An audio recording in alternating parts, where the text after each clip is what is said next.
जय Hind, this is Sushil Singh. तो आज हम बात करेंगे साइंस के, कौन सी ब्रांच पढ़ रहे हैं हम? साइंस की फिजिक्स के बारे में पढ़ रहे हैं। तो बात करनी है आज हमने फिजिक्स की। फर्स्ट क्लास हमारी हो चुकी है। आज हमारी क्लास कौन सी है? सेकंड क्लास है, ठीक है। जिसमें फर्स्ट क्लास में हमने क्या पढ़ा था? Reflection of light and light के बारे में पढ़ा था। बस यही पढ़ा था ना। इसकी टाइप्स पढ़े थे और इसके लॉस वगैरह भी पढ़ लिए थे, ठीक है। नेक्स्ट करते हैं हम कैरेक्टरिस्टिक्स ऑफ प्लेन। देखिए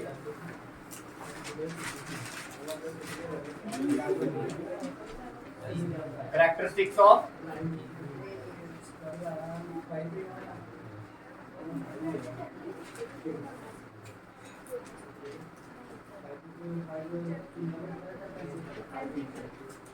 देखिए भाई, कैरेक्टरिस्टिक्स ऑफ प्लेन मिरर, इसकी विशेषताएं। बाकी जो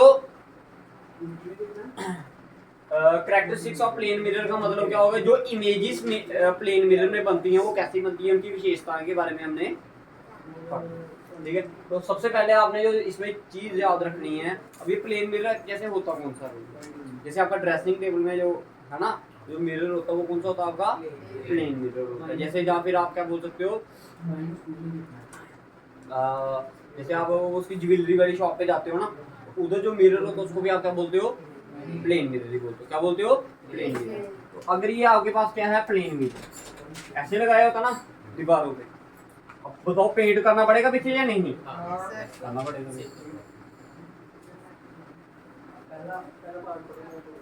कुछ वर्ड्स होते हैं। अब भाई जो ये कैरेक्टरिस्टिक्स कर रहे हैं, ये किसकी कर रहे हैं? ठीक है, इमेज। इसकी जो इमेज बनती है कहाँ पर? आपकी प्लेन मिरर, ठीक है। उसकी हम क्या कर रहे हैं? कैरेक्टरिस्टिक्स करें। तो सबसे पहली कैरेक्टरिस्टिक्स क्या होती है? अगर मान लो ये आपका ऑब्जेक्ट है, ये आपका क्या है? ऑब्जेक्ट। तो जो इसकी जो इमेज बनेगी इस शीशे के अंदर, वो कैसे होगी? सीधी होगी या उल्टी होगी? जब शीशे में आपको देखते हो तो वो कैसा होता है? सीधा होता है ना। इमेज भी कैसे बनेगी? इस साइड क्या बन रही है? आपकी इमेजेस बन रही है। क्या बन रही है? इमेजेस। और इस साइड आप क्या रख रहे हो? ऑब्जेक्ट रख रहे हो। तो सबसे पहला वर्ड जो आपको जानना है वो क्या है? देखिए, the image formed by plane mirror is always erect. Image formed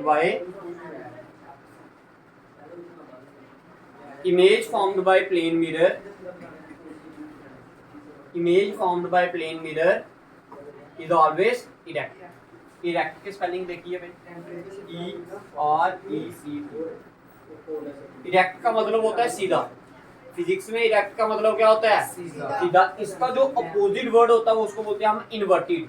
क्या वर्ड होता है इसका? इन्वर्टेड। साइड पर लिख लीजिए कहीं पर, अभी आपको काम आएगा वो आगे जाके, जब हम नेक्स्ट पढ़ेंगे ना उसमें काम आएगा, ठीक है। इन्वर्टेड का मतलब क्या होता है? उल्टा। इन्वर्टेड का मतलब उल्टा। इरेक्ट का मतलब क्या होता है? सीधा। हमेशा याद रखना भाई आपने कि इरेक्ट के साथ हमेशा कौन सी इमेज बनेगी? आपकी वर्चुअल इमेज। कौन सी? Virtual image. और इन्वर्टेड के साथ कौन सी इमेज बनती है? रियल। अभी आपको समझाया जाएगा कि रियल और इन्वर्टेड में क्या फर्क है। अभी आप सिर्फ लिखिए कि वर्चुअल क्या है। जब आपको मैं बताऊंगा ना इसका डिफरेंस है इन्वर्टेड और क्या कहते हैं, रियल और वर्चुअल इमेज का, तो उधर मैं समझाऊंगा। अभी फिलहाल इसकी दो टाइप्स आपने क्या कही है? दो कैरेक्टरिस्टिक्स आपने समझ ली। लिखना सभी का एक जैसे ही है। Image formed by plane mirror is always erect. Image formed by plane mirror is always virtual. एक ही वर्ड याद रखना, पहले वाले में इरेक्ट, दूसरे वाले में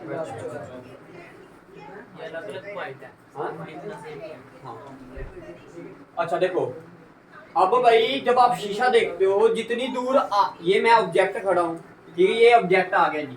ये मान लो आगे क्या है? आपका मिरर है। क्या है? मिरर। अब मेरे से लेके जितना इस मिरर तक का डिस्टेंस होगा, जो इमेज होगी वो कितनी दूर बनती है? वो जितनी साइज पे आप खड़े इधर होंगे इतनी उसकी इमेज। हाँ, कहने का मतलब है अगर ये ऑब्जेक्ट है, इधर से लेके ये इधर तक कितना डिस्टेंस है? मान लो, मान लेते हैं हम 10 मीटर। कितना? 10 सेंटीमीटर मानते हैं। कितना? 10 सेंटीमीटर। तो आप बोल सकते हो द डिस्टेंस बिटवीन, ये क्या है? ऑब्जेक्ट है ना, ये क्या है आपका? ऑब्जेक्ट। आप बोल सकते हो the distance between object and mirror is same as the distance between mirror and image. समझ आया सभी को क्या बोला मैंने? लिखिए अपनी नोटबुक पे, लिखिए अपनी नोटबुक पे। नेक्स्ट जो कैरेक्टरिस्टिक्स है वो क्या है इसकी? देखिए the distance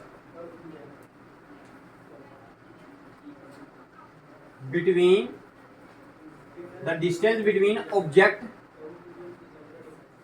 and mirror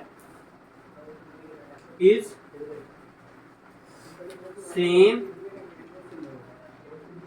as that of the distance between object and mirror is same as that of mirror and image। Clear है भाई सभी को? समझ आया मतलब क्या है इसका? जितना डिस्टेंस ऑब्जेक्ट और मिरर के बीच में है उतना ही डिस्टेंस आपका किसके किसके बीच में होगा? मिरर और इमेज। क्लियर है? क्लियर है भाई? कितनी प्रॉपर्टीज बता दी अभी तक आपको? 1 2 और ये अब चौथी प्रॉपर्टी देखो। मान लो इस ऑब्जेक्ट की हाइट कितनी है? 4 फीट। कितनी? 4 फुट का है। कितने का है? 4 फुट। तो जो इमेज बनेगी वो कितनी बनेगी? उसमें भी आप क्या लिखोगे? जब जैसे शीशा देखते हो, अगर कोई 3 फुट का है तो वो क्या दिखेगा? 4 फुट का दिखेगा? नहीं दिखेगा ना। मगर जो साइज किसका होगा? ऑब्जेक्ट का होगा, वही सेम साइज किसका होगा? इमेज का। तो ये भी लिखिए नेक्स्ट पॉइंट। देखो साइज ऑफ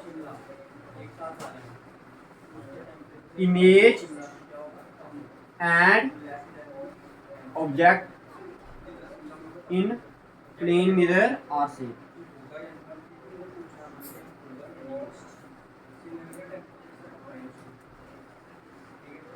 क्लियर? क्लियर?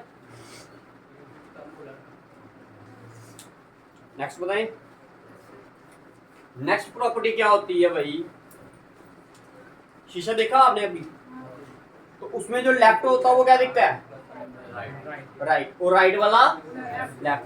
ठीक है, कहने का मतलब अगर ऐसे करके हाथ देखोगे उल्टा दिखेगा वो। लेफ्ट वाला राइट दिखता है, राइट वाला लेफ्ट। कहने का क्या बोलूं मैं आपको? अगर ये आप मैंने क्या लिखा? आर लिखा, ये कैसे दिखेगा उधर? समझ आया? ये डायग्राम भी आपने डायग्राम भी क्या करनी है? जब आंसर लिखना है इसमें बनानी है। समझ आ रहा है? ये डायग्राम मजाक के लिए नहीं बनाई, साथ में बनानी है आपने। तो लिखो इस प्रॉपर्टी को क्या बोलते हैं हम? Laterally inverted. क्या बोलते हैं? Laterally inverted. लिखिए मैं लिखवाता हूँ। देखो image found in plane mirror is laterally inverted. Image found इन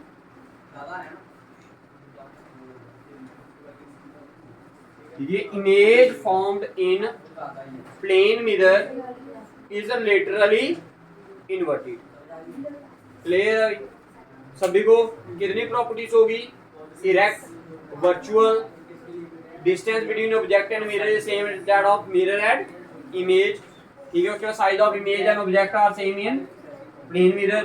ठीक है, उसके बाद क्या आएगा? Last property, image found in plane mirror is laterally inverted. ये किसकी प्रॉपर्टीज थी आपकी? ठीक है, प्लेन मिरर में जो इमेजेस बनती हैं उसकी प्रॉपर्टी है। तो हेडिंग क्या लिखनी है आपने? पेपर में क्वेश्चन आता है what are the characteristics of image found in plane mirror. तो इसको पूरा लिख लेना, characteristics of image found in plane mirror. Image found इन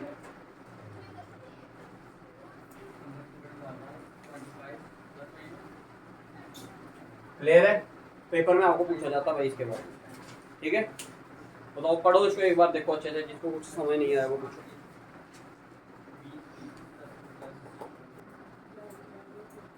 तो बात की थी हमने किसकी? Characteristics of image found in plane mirror की। तो क्या क्या कैरेक्टरिस्टिक्स होती है? सबसे पहली कैरेक्टरिस्टिक क्या है? इरेक्ट। इरेक्ट का मतलब होता है अगर आप सीधे खड़े होगे तो इमेज भी कैसे बनेगी? सीधी बनेगी। दूसरी प्रॉपर्टी होती है, ये क्या होता है? वर्चुअल। हमेशा याद रखना इरेक्ट के साथ क्या आता है? वर्चुअल आता है, और रियल के साथ क्या आता है? इनवर्टेड। तो लेकिन इसकी प्रॉपर्टी में क्या आएगा? इरेक्ट एंड वर्चुअल आएगा। ठीक है, नेक्स्ट प्रॉपर्टी क्या है? अगर मान लो ये ऑब्जेक्ट है, ऑब्जेक्ट से लेके मिरर तक का कितना डिस्टेंस है? 10 सेंटीमीटर का, तो इमेज भी कितनी दूर बनेगी? 10 सेंटीमीटर। मान लो ये जो आपका ऑब्जेक्ट है ये कितना है 4 फीट का है, तो जो इमेज होगी वो भी कितनी बनेगी 4 फीट की बनेगी। नेक्स्ट जो लास्ट प्रॉपर्टी है इसकी वो क्या है, अगर ये आपने आर लिखा है, लेफ्ट वाला राइट दिखता है, राइट वाला लेफ्ट दिखता है, इसी प्रॉपर्टी को आप क्या बोलते हो, लिटरली इन्वर्टेड बोलते हो। तो मैंने वही प्रॉपर्टी लिखी है, the distance between object and mirror is same as that of mirror and image. और लास्ट प्रॉपर्टी क्या है, size of image and object are both same in case of plane mirror. These are the properties of characteristics of plane mirror formed in plane mirror. ठीक है, image formed in, clear है, समझ आ गया भाई सभी को। ठीक है, अब नेक्स्ट जो हमारा टॉपिक है वो क्या है, नंबर ऑफ इमेजेस। नेक्स्ट क्या है टॉपिक हमारा, नंबर ऑफ इमेजेस। तो लिखिए भाई, मिटा दो इसको मैं, ठीक है।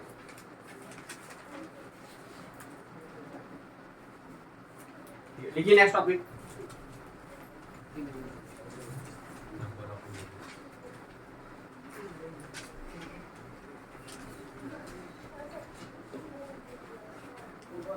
अब देखिए भाई, अगर हम दो मिरर्स को जोड़ दें किसी एक एंगल पे, अगर हम क्या करें, दो मिरर्स को क्या कर दें, किसी एंगल पे जोड़ दें और उसके बीच में क्या कर दें, एक ऑब्जेक्ट रख दें, तो बताओ कितनी इमेजेस बनेंगी।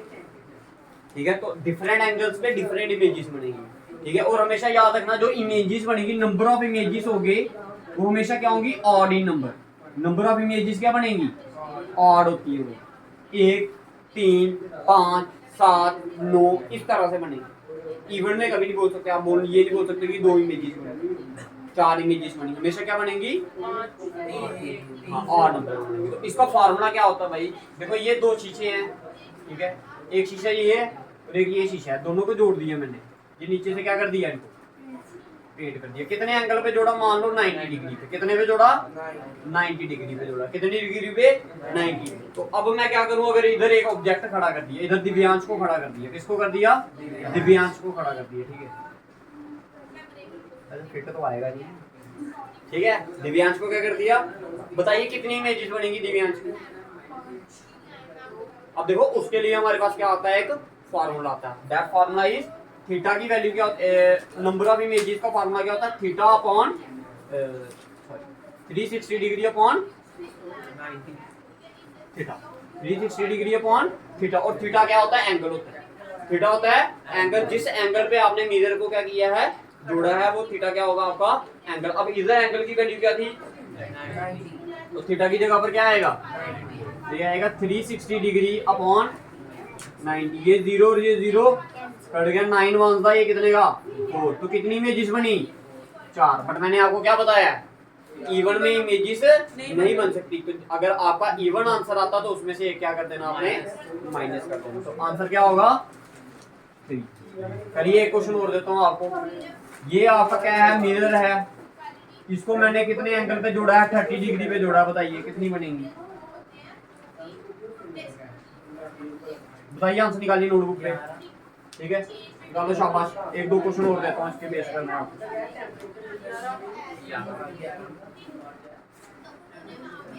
अगर 18 डिग्री पे जोड़ा जाए तो बताइए,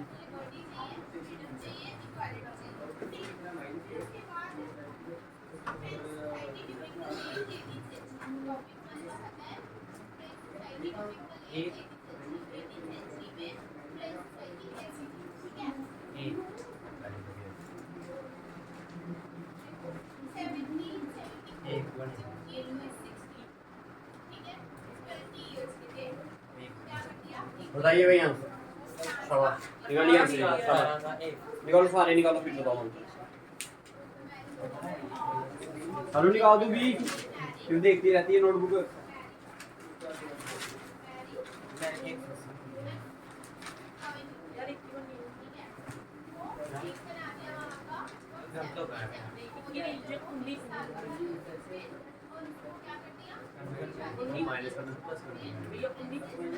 टेबल नहीं पढ़ना, पीछे से देखना नहीं, तोड़ दूंगा इस बार में। ये दिन तुम्हारा पहला टेस्ट होगा ना, तुम्हें पता चल जाएगा कि किस तरह की मार पड़ेगी। किसमें 20 नहीं 19। अच्छा इसका बताइए भाई, 30 डिग्री वाले का आंसर बताइए। 11। देखिए 360 डिग्री अपॉन क्या आएगा, 30 डिग्री, ये 0 और 0 कट गया, 3 1 था, ये कितने का 12 का। 12 का भी आंसर होगा नहीं होगा, क्योंकि ये इवन नंबर, तो आंसर क्या आ गया 11 नंबर ऑफ इमेज। अब इधर क्या है थीटा की वैल्यू 18, थीटा की वैल्यू 18, तो भाई ये 360 डिग्री अपॉन क्या आएगा 18 डिग्री। देखो 18 और 18 कितना होता है 36, ये 18 एक का ये 36 कितने का 2 का साथ में 0 लगा तो कितना आ गया 20, तो 20 का भी आंसर होगा नहीं होगा तो आंसर 19 इमेजेस। अब इधर आ जाइए, इधर कितना लिखा आपने 4 डिग्री लिखा है ना, तो क्या आएगा 360 डिग्री अपॉन 4 का आंसर ये कितने का 9 का, तो ये कितना आ गया 90। कितनी इमेजेस बनेगी 90, तो 90 बन सकती है कभी, क्या आएगा 89। अच्छा अब लास्ट क्वेश्चन जो आपको पता होना चाहिए इसका आंसर, अगर मैं 0 डिग्री पे क्या करता हूँ उस मिरर को रखता हूँ, कोई भी एंगल नहीं रखा, एक मिरर मैंने ऐसे रख दिया, एक मिरर मैंने ऐसे रख दिया, बताओ इनके बीच में कितना एंगल है, ये आ गया आपके बीच में, इधर क्या रख दिया एक बंदे को पी को रख दिया मैंने, बताओ कितनी इमेजेस बनेगी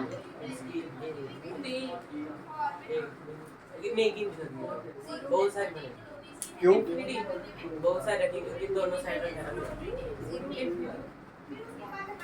कैसे, कभी ज्वेलरी वाली शॉप में गए नहीं गया, नाइकी दुकान पे गया, उसकी दुकान पे भी तो लगे होते हैं मिरर, ठीक है। तो अब देखिए भाई एक मिरर ऐसा है, दूसरा ये 2 मिरर लगा लेता हूँ, ठीक है, ये 2 मिरर, ये क्या है इनके बीच में कोई एंगल है अभी, जब जोड़ूंगा ऐसे करके ऐसे करके ऐसे करके ऐसे करके किसी तरह तभी एंगल बनेगा ना, तो मैंने दोनों मिरर को एक दूसरे के ऐसे रख दिया पैरेलल, क्या रख दिया, अब बताइए कोई एंगल बन रहा है इनके बीच में, नहीं बन रहा, पक्की बात है नहीं बन रहा, तो फार्मूला क्या होता है आपका 360 डिग्री अपॉन थीटा, जब एंगल ही नहीं बन रहा तो एंगल कितना होगा 0 होगा, और डिनोमिनेटर में जब 0 आ जाए तो उसे हम क्या बोलते हैं नॉट डिफाइंड, मतलब इस केस में नॉट डिफाइंड बोलते हो या फिर क्या बोलते हो आपको उसको इन्फिनिटी, बाकी वो नंबर ऑफ इमेजेस क्या होंगी आप उसको कभी भी गिन नहीं पाओगे, ठीक है। तो इधर आंसर क्या होगा आपका इन्फिनिटी, उन नंबर ऑफ इमेजेस को आप कभी भी गिन नहीं पाओगे, ये समझ आ गया भाई, बताइए कोई दिक्कत है इसमें तो बताओ।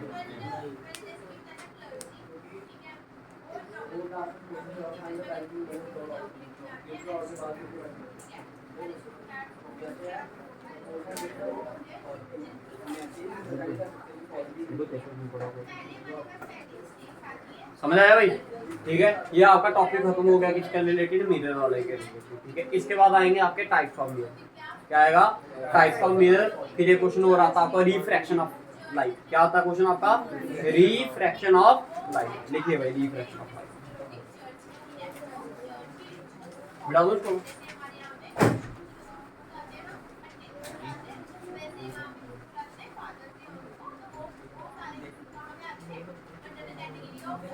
अब जो मैं वर्ड आपको बोल रहा था ना in the same medium, word बोल रहा था ना एक मैं आपको क्या इन द सेम मीडियम, अब रास्ता क्या हो जाएगा चेंज हो जाएगा,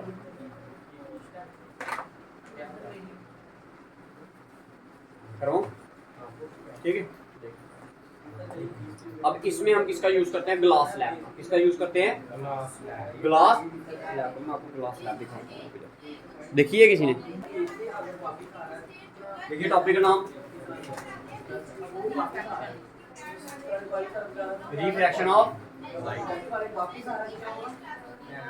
भाई, एक होता है रिफ्लेक्शन एक होता है रिफ्रैक्शन, दोनों में जमीन आसमान का क्या है ठीक है अंतर है।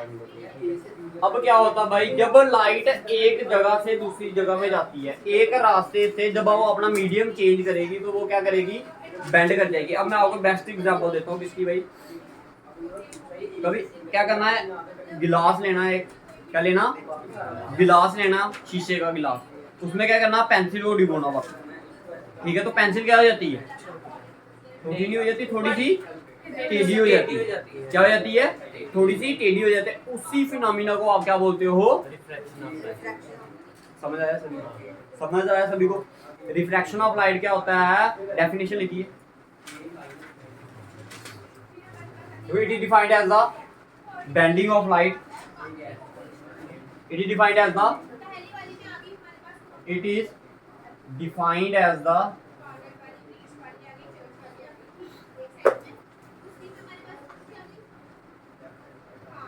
बेंडिंग ऑफ लाइट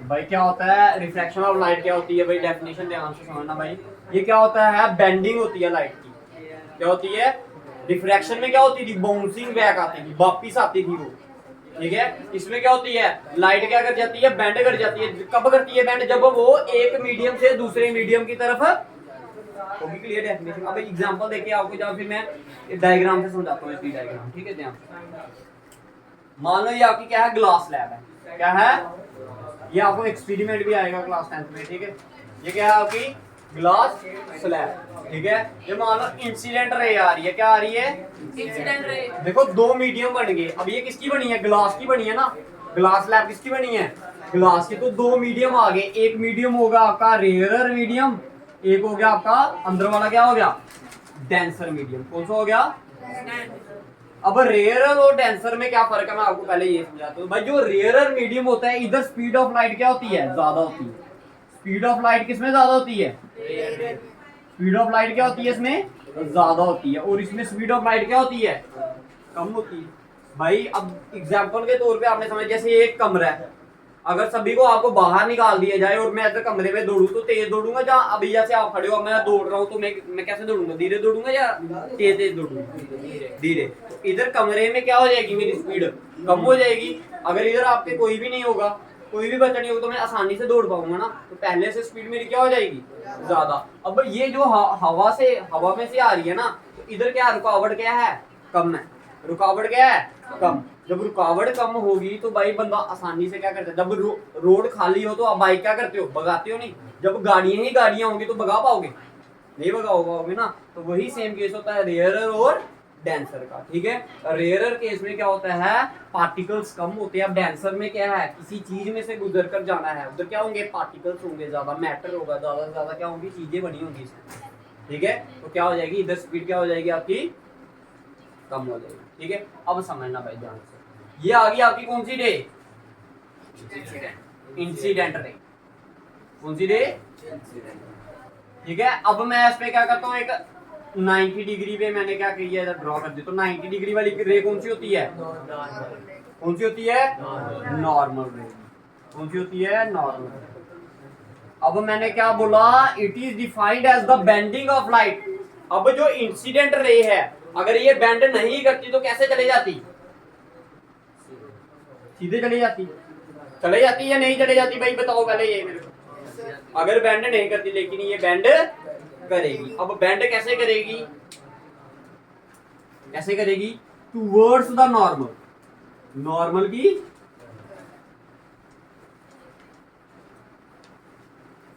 नॉर्मल की तरफ क्या करेगी ये बेंड करेगी अब इस रे को हमने क्या नाम दिया रिफ्रैक्टेड रे समझ आया भाई ये मिटा दूं मैं इसको ये वाली रे समझ आ गया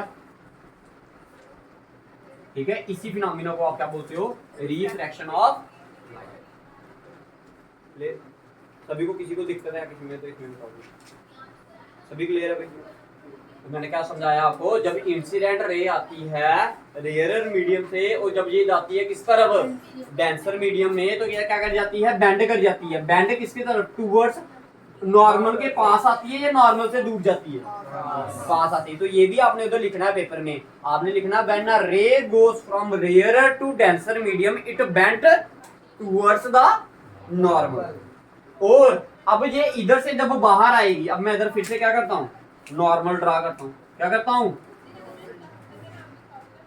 अगर ये सीधे चले जाती तो कैसे जाती अगर बेंड नहीं होती तो ऐसे चले जाती ना लेकिन अब ऐसा नहीं होगा तो भाई जब ये डेंसर से किसके में आई फिर से रेयर ये कौन सा मीडियम है फिर से बाहर वाला रेयर मीडियम है ना ये आपका ये जब ये कहां से आएगी डेंसर से कहां आएगी रेयरर की तरफ आएगी तो ये फिर से क्या करेगी बेंड करेगी बट इस बार पास वाली तरफ नहीं इस तरफ दूर वाली तरफ it bend away from the north तो ये आपकी आ गई क्या डेफिनेशन डायग्राम समझ आई भाई सभी को डायग्राम समझ आई भाई, बेंड होनी चाहिए लाइट आपकी, ये ना हो कि आपकी रे सीधी सीधी आ जाए तो डायग्राम 0 नंबर देगा वो। फिर से समझा देता हूँ, एक बार ध्यान से समझिए। रिफ्रैक्शन ऑफ, कहते हैं it is defined as the bending of light. ये क्या होता है, एक ऐसा फिनोमिना है जिसमें लाइट क्या करती है, बेंड करती है। क्या करती है, बेंड। जब वो एक रास्ते से दूसरे रास्ते की तरफ जाती है, जब वो अपना रास्ता चेंज करती है तब, तभी बेंड करेगी, अदरवाइज वो बेंड नहीं करेगी। तो ये रेयरर मीडियम था, हवा वाला मीडियम था, इधर से जब वो किसके अंदर आई, डेंसर मीडियम की तरफ, तो क्या करेगी, बेंड टूवर्ड्स द नॉर्मल। और जब ये डेंसर से कहां गई, रेयरर की तरफ गई, तो bend away from the normal. Clear है भाई, सभी को समझ आ गया। इस रे को बोलते हो आप इमर्जेंट रे। अच्छा इधर आ जाइए भाई, देखो इंसिडेंट और नॉर्मल के बीच में जो एंगल होगा उसको आप क्या बोलोगे, रिफ्रैक्टेड रे और नॉर्मल के बीच में जो एंगल होगा उसको क्या बोलोगे, angle of refraction. Angle of, समझ आया सभी को, सभी को समझ आ गया। अब इसके लॉस होते हैं दो, क्या होते हैं, दो लॉ होते हैं, ठीक है। पहला वाला लॉ क्या बोलता है, ये लॉ है, बोलता है sine I upon sine r is equals to mu. इसको वर्ड को क्या बोलते हो आप, म्यू। और ये क्या होता है, कांस्टेंट होता है। क्या होता है, कांस्टेंट। और इसी कांस्टेंट को आप एक नाम और भी दोगे अभी, क्या, रिफ्रैक्टिव इंडेक्स। क्या बोलोगे इसको, रिफ्रैक्टिव इंडेक्स। क्या बोलोगे, रिफ्रैक्टिव। समझ आया भाई, सभी को समझ आ रहा है जो चीज समझा रहा हूँ मैं अभी आपको समझाने की कोशिश कर रहा हूँ। ये क्या होता है, कांस्टेंट होता है। ये क्या होता है, इसको बोलते हैं कांस्टेंट भी बोलते हैं। कई बार ऐसा लिखा होता है sine I upon sine R equal to, I क्या है, एंगल ऑफ इंसिडेंस, आर क्या है, रिफ्रैक्शन। रिफ्लेक्शन नहीं बोल देना भाई, क्या है ये, रिफ्रैक्शन। और ये किसके बराबर होगा, म्यू के बराबर। इसी म्यू को आप क्या बोलते हो, रिफ्रैक्टिव इंडेक्स बोलते हो। क्या बोलते हो, रिफ्रैक्टिव इंडेक्स। ये फर्स्ट लॉ है इसका। कौन सा लॉ है, फर्स्ट लॉ। इसी फर्स्ट लॉ को आप क्या बोलते हो, स्नेल्स लॉ। क्या बोलते हो, पेपर में सिर्फ आपको 2 नंबर में ये भी पूछ सकता है, बताओ भाई what do you mean by Snell's law. आप बोल सकते हो रेशियो ऑफ, इसको लिखना कैसे आपने पेपर में, इसको लिखना ratio of angle of incidence to the angle of refraction is constant. क्या लिखना है, लिख लो अपनी नोटबुक पे, लिखो रेशियो ऑफ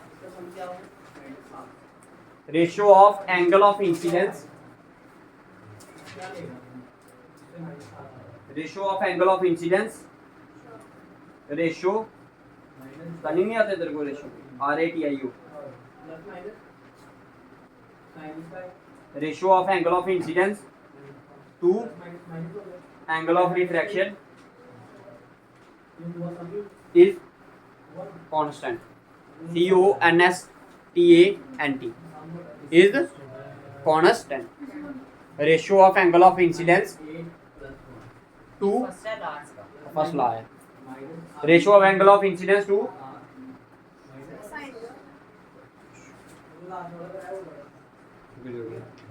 लिखवाता हूँ मैं आपको, गलत हो जाएगा। देखिए रेशियो ऑफ साइन ऑफ लिखना, ठीक है, ratio of sine of incidence to sine of refraction, sine of angle of incidence to sine of angle of refraction is constant. और इसी लॉ को आप क्या बोलते हो, स्नेल्स लॉ। इसके नीचे ये लिख लेना, दैट इज ये वाला पॉइंट, ठीक है। दूसरा लॉ लिखिए इसका, देखो incident ray, refracted ray and normal ray all lie on the same plane. हाँ ये दूसरा लॉ, ठीक है। थर्ड लॉ क्या लिखना है इसका, थर्ड 2 ही लॉ होते हैं बेसिकली, जो मैं आपको बोल रहा हूँ ना कि रेयरर से डेंसर की तरफ जब आएगी या फिर डेंसर से रेयरर की तरफ जाएगी तो कैसे बेंड करेगी, वो भी पॉइंट आपने लिखना है। तो लिख लीजिए, पॉइंट लिख लीजिए। आपने लिखना है when a ray travels from, when a रे, हाँ नेक्स्ट लॉ लिखना है, व्हेन अ रे travels from rarer to denser medium. When a ray travel from rarer to denser medium, it bend towards the normal.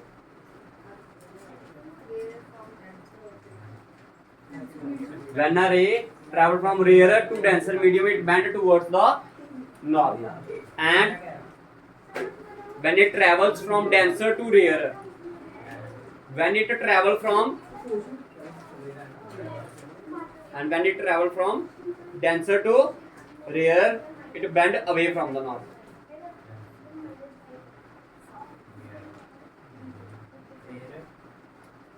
It bend away from the normal. अब paper में आपको इसके related एक question और भी पूछते हैं, पता वो पूछते हैं कि what is the cause of bending of light. जो लाइट आपकी बेंड करती है टूवर्ड्स द नॉर्मल या अवे फ्रॉम द नॉर्मल, तो वो बेंड क्यों करती है? जो इसका आंसर क्या, what is the cause of refraction. Cause of refraction क्या है? It is due to the speed of light. भाई जो स्पीड होती है लाइट की अलग अलग जगह पर क्या होती है, अलग अलग होती है। जैसे आपको एग्जांपल दी ना बाइक की मैंने, एक खुले रोड पर बाइक की स्पीड क्या होगी, अलग होगी। एक टाइट रोड पर क्या होगी, अलग होगी। एक वो रोड जहां पर 2-3 गाड़ियां चल रही हैं, उधर आपकी स्पीड क्या होगी, अलग। सेम उसी तरह स्पीड ऑफ लाइट अलग अलग जगह पर क्या होती है, अलग अलग होती है। It is the cause for the refraction of light. Well paper में क्वेश्चन पूछते हैं what is the cause of refraction या what is the cause of bending of light. It is due to the speed of light. आपने बोलना है because the speed of light in different medium is different. Speed of light अलग अलग medium में क्या होती है, अलग अलग होती है। उसी के कारण क्या होता है आपका भाई, रिफ्रैक्शन। समझ आ गया? 2 ही टॉपिक किए आज हमने, ठीक है। 2 क्या 3 कर लिए, एक नंबर ऑफ इमेजेस वाला भी किया हमने, ठीक है। तो ये चीज समझ आ गई। अब आपका इसी का क्या होगा, ठीक है। जय हिंद।